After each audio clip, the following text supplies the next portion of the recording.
अस्सलाम वालेकुम स्टूडेंट्स। आज का जो लेक्चर पढ़ने जा रहे हैं वो क्लास 9 चैप्टर नंबर 5 ग्रेविटेशन का आर्टिकल है। इसका नाम है मास ऑफ अर्थ। बेटा लेक्चर भी इम्पोर्टेंट इस पॉइंट ऑफ व्यू से है कि ये बजाते खुद एक लॉन्ग क्वेश्चंस बनता है, प्लस इसमें से दो एक एमसीक्यूज बन सकते हैं और यहाँ से आपके बेटा इस फॉर्मूले के बेस के ऊपर एक्सरसाइज के न्यूमेरिकल्स भी। ये आपने क्या करना है बेटा, क्वेश्चन इस तरह आता है कि calculate mass of the earth या derive an expression for the mass of earth and also find out the value of the mass of earth. ठीक है, तो बेटा स्टार्ट करते हैं। सबसे पहले देखेंगे, अगर आप ये बात देखिए, लेट्स से आपके पास ये क्या है, हम कंसीडर कर लेते हैं कि जमीन है और चूंकि जमीन एक स्फेरिकल शेप की है तो इसका सेंटर लेट्स से हम कहते हैं ये इसका क्या है, सेंटर है। इस सेंटर से लेके इस सरफेस ऑफ अर्थ के ऊपर हम सपोज करते हैं कि यहां पे आपने कोई भी एक ऑब्जेक्ट जिसका मास m है प्लेस किया हुआ है and distance of this mass from the centre of the earth is this will be equals to radius and this is equals to radius of earth. ठीक है, तो ये हमारे पास क्या है, जमीन है और इस जमीन के सेंटर से लेके सरफेस के ऊपर हमारे पास कोई भी एक मास पड़ा हुआ है, ऑब्जेक्ट हमने रखा हुआ है और इसका जो डिस्टेंस है सेंटर से वो क्या बनता है, रेडियस ऑफ अर्थ बन रहा है। ठीक है, अब जो चीज मैंने यहां पे इसको बनाया है डायग्राम में, आप इसको बेटा इस तरह लिखेंगे कि let us consider a body of mass। एक बॉडी को हम कंसीडर करते हैं जिसका मास हमने डिनोट किया हुआ यहां पे किससे बेटा, मास m से, of mass m is placed on the surface of earth। यानी उस ऑब्जेक्ट को आपने प्लेस किया हुआ है, कहां पे प्लेस किया हुआ है, on the surface of earth के ऊपर। एक ऑब्जेक्ट जिसका मास m है, आपने इसको प्लेस किया हुआ है सरफेस के ऊपर, तो बेटा मैं इसको लिखूंगा कि distance of an object from center of earth is RE and that is the radius of earth। ठीक है, इसका जो डिस्टेंस है सेंटर से वो कितने के बराबर है, रेडियस ऑफ द अर्थ के बराबर है। अब बेटा देखिए, जो भी ऑब्जेक्ट चाहे वो जमीन के ऊपर पड़ा हुआ हो या जमीन से ऊपर हो या कांटेक्ट में ना हो, जिस तरह ये मार्कर है इस टाइम जमीन के साथ कांटेक्ट में नहीं है, तो ये जमीन फिर भी इस ऑब्जेक्ट को अपनी तरफ अट्रैक्ट कर रही होती है और वो कितना फोर्स लगा रहा है इसके ऊपर, और वो उसका मैग्नीट्यूड हमें कौन देता है, बाय लॉ ऑफ ग्रेविटेशन, जो इस चैप्टर का पहला आर्टिकल था। तो बेटा इसी को मैं कोट करूंगा, रेफरेंस हम वहां से देंगे, तो मैं लिख सकता हूं बेटा कि force of attraction between object and earth is, और वो कौन देता है हमें बेटा, will be equals to force is equals to gravitational force G m1 m2 divided by r square होता है। इसको जरा आप नाम दे दें कि लेट्स से बेटा ये आपके पास इक्वेशन क्या आ गई, a। अब देखिए यहां पे हमने जनरल मैसेज की बात की थी आर्टिकल में, यहां हमारे पास मास m1 को हम कहते हैं, लेट्स से ये मास ऑफ दैट ऑब्जेक्ट है which is placed on the surface of earth and second body जो आपने ली हुई है वो जमीन ली हुई है, अर्थ है, और उसका मास m2 के बजाय हम लेंगे वो क्या है, me है। तो बेटा इस इक्वेशन में आपने क्या करना है बेटा, आप उसको क्या करें, रिप्लेस किसको बोला, रिप्लेस करे m1 को m1 by small m, and small m is the mass of that object, and m2 को आप रिप्लेस करें mass of the earth से, and r is the separation between these two masses। वहां पे हमने बात की थी कि r इन दोनों के दरमियान सेपरेशन है, या फिर आपने यहां पे लिखा हुआ था बेटा ये क्या है, d है। r भी लिख सकते हैं, d भी लिख सकते हैं, लेकिन यहां पे d किसके बराबर है, re के। तो बेटा d को आपने रिप्लेस करना है किससे, re से। आप इन वैल्यूज को पुट करें इन इक्वेशन a।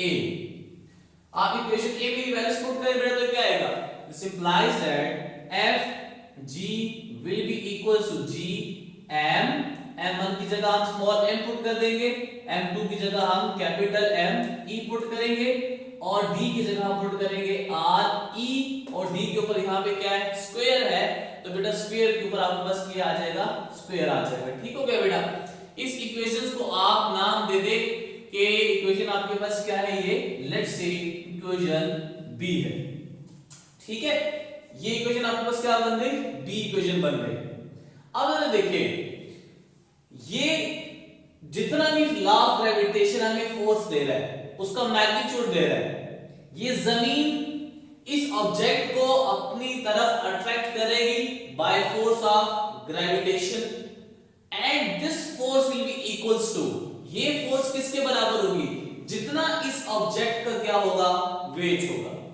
यानी कि अगर आप समझें कि एक मार्कर है, इस मार्कर को आपने यहां पे सस्पेंड किया हुआ है, लेट्स से आपने यहां पे है, जैसे आप उसको छोड़ेंगे तो ये नीचे डाउनवर्ड फॉल करेगा। क्यों फॉल कर रहा है, ड्यू टू दिस फोर्स, और ये फोर्स कितनी होगी, जितना इस मार्कर का क्या होगा, वेट होगा। तो अगर मैंने जनरल बात की है कि मैंने कोई भी मैस m लिया हुआ है, ऑब्जेक्ट कंसीडर किया हुआ है, तो जमीन उसको अपनी तरफ खींचेगी कितने फोर्स के साथ, जितना इस ऑब्जेक्ट का क्या होगा, वेट होगा। तो इसी बात को हम लिखेंगे कि this force will be equals to this force, या फिर आप इसको लिख सकते हैं इस तरह से भी बेटा कि अर्थ attracts body of mass m, इसको आपने स्मॉल m से रिप्रेजेंट किया हुआ है, विद अ फोर्स, और वो फोर्स किसके बराबर होगी, which is equals to the weight of that body. जितना उसका वेट होगा ऑब्जेक्ट का, उसी फोर्स के साथ जमीन उसको अपनी तरफ अट्रैक्ट करेगी। तो ये जो स्टेटमेंट मैंने लिखी है, मैं इसको लिख सकता हूं बेटा कुछ इस तरह से कि this force that is Fg will be equals to its weight, and weight का फार्मूला क्या होता है बेटा, mg। तो इसको जरा आप नाम देते हैं, लेट्स से बेटा आपके पास क्या इक्वेशन c है। आप इक्वेशन b को देखें और इक्वेशन c को देखें, तो लेफ्ट हैंड साइड में इसकी देखिए Fg है, इसकी भी Fg है, राइट हैंड साइड में देखिए mg है। अब देखिए ये इसके बराबर है, तो मैं इसको कंपैरिजन कर सकता हूं, तो मैं यहां पे लिखूंगा बेटा कि comparing equation b and equation c, comparison करने तो क्या लिखूंगा मैं, this will be equals to g m e m divided by r e square will be equals to mg। ठीक है, fg आपके पास दोनों हम कंपैरिजन कर सकते हैं, तो बेटा ये इक्वेशन बनेगी gm divided by re square is equals to small m into g। अब यहां पे देखें, ये स्मॉल m इस स्मॉल m से क्या हो जाएगा, कैंसिल आउट हो जाएगा, तो इक्वेशन जो रिमेनिंग रहेगी वो आपके पास क्या बनेगी, gme divided by re square will be equals to small g। हमारे टाइटल क्या है इस टॉपिक का, मास ऑफ अर्थ। हमने यहां से मास ऑफ द अर्थ को फाइंड आउट करना है, तो इस इक्वेशन में ये क्या है, मास ऑफ द अर्थ है।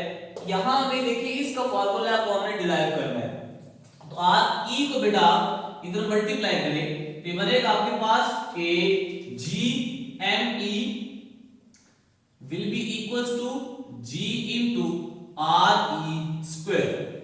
ठीक है, अभी भी हमारे पास इक्वेशन नहीं बनी, क्यों? क्योंकि हमें me से गर्ज है, g से हमें जरूरत नहीं है। तो बेटा इसको आप इस तरह रहने दें, me will be equals to g re square divided by capital G। ये इक्वेशन, ये फॉर्मूला आपके पास किस चीज का आ गया? This formula is to calculate mass of the earth. ये मास ऑफ द अर्थ को फाइंड आउट करने के लिए हमने फॉर्मूले को डिराइव कर लिया है।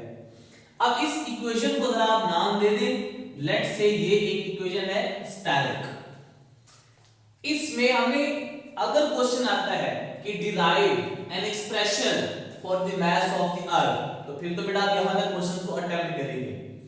लेकिन क्वेश्चन अगर इस तरह आता है कि derive an expression for mass of the earth and also find the value of the mass of the earth, तो फिर आपने न्यूमेरिकल वैल्यू भी इसको फाइंड आउट करनी है। और वो कैसे करेंगे बेटा? आपको पता है कि यहां पे वैल्यूज क्या है आपकी? Put g is equals to, या आप इसको लिखिए as small g is equals to क्या होता है? 10 metre per second square. re is the radius of the earth, that is re will be equals to, उसकी वैल्यू होती है 6.4 into 10 की power 6 metre, and capital G की value क्या होती है? 6.673 into 10 की power -11 newton metre square kg inverse 2। अब ये जो वैल्यूज आपने लिखी है बेटा, इन वैल्यूज को आप पुट करें, put in equation static, equation static में पुट करें बेटा, तो ये क्या बनेगा? This will be equals to, that implies that me will be equals to 10 into re की जगह आएगा 6.4 into 10 की पावर 6 का square divided by capital G की वैल्यू क्या होती है? 6.673 into 10 की पावर -11। बेटा आप इसको सॉल्व करेंगे तो आपके पास न्यूमेरिकल वैल्यू बनेगी 6.0 into 10 की पावर 24 kg। तो ये वैल्यू आपने क्या फाइंड कर ली? Numerical value of mass of the earth. तो बेटा दो चीजें याद रखनी है एमसीक्यूज के लिए, एक आपने ये इक्वेशन याद रखनी है एमसीक्यूज पॉइंट ऑफ व्यू से, और दूसरी बेटा आपने इस वैल्यू को याद रखना है, this is important for MCQs point of view. और ये फॉर्मूला आपने एमसीक्यूज के लिए भी याद रखना है, प्लस इसको आपने न्यूमेरिकल्स के लिए भी याद रखना है, क्योंकि एक्सरसाइज के क्वेश्चंस यहां पे इस फॉर्मूले से हम सॉल्व कर सकते हैं। प्लस यही फॉर्मूला, यही चीज आपके अगले टॉपिक में यूज होगी, जिसको हम पढ़ेंगे variation of g with altitude. तो ये बेटा आपके पास था कि आपने किस तरह फाइंड आउट करना है मास ऑफ द अर्थ को। मेरे बेटा आपको समझ आया होगा, कोई भी क्वेश्चन कोई भी पूरी तो आप कुछ पूछ सकते हैं। नेक्स्ट लेक्चर के साथ फिर हाजिर होंगे, तब तक के लिए बेटा अल्लाह हाफ़िज़।